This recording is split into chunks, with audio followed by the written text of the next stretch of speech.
Hello friends, water lilies లేదా కలువ పువ్వులు ఇవి కంటిన్యూస్గా రావాలి. హెవీ కలర్, మంచి వైబ్రెంట్ కలర్, ఎక్కువగా కలర్ మంచిగా రావాలి.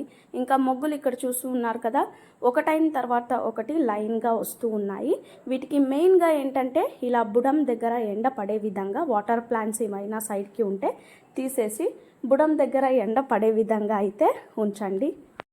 ఇంకా సెకండ్ టిప్ ఏంటంటే 15 days వన్స్ అయితే కంపల్సరీగా ఏదో ఒక ఫర్టిలైజర్ అయితే ఇస్తూ ఉండాలి. కంటిన్యూస్గా ఒకే ఫర్టిలైజర్ అని ఏమీ లేదు. మీ ఇంట్లో ఏది ఉంటే అది ఇవ్వచ్చు. ఏమీ లేదు అనుకుంటే ఎప్పటి నుంచో చాలా సక్సెస్ఫుల్గా అన్ని పూల మొక్కలకి వేసే మిక్స్ అంటే రోజ్ మిక్స్. ఇదొక్కటి ఉన్నా చాలు. మీరు చిన్న చిన్న పొట్లాల్లో ఇప్పుడు చూపించాను కదా, అలాంటి పేపర్లో చిన్నగా కొంచెం పౌడర్ని వేయండి. ఇలా 2 పొట్లాలు అయితే నేను ఒక టబ్లో పెడుతూ ఉన్నాను.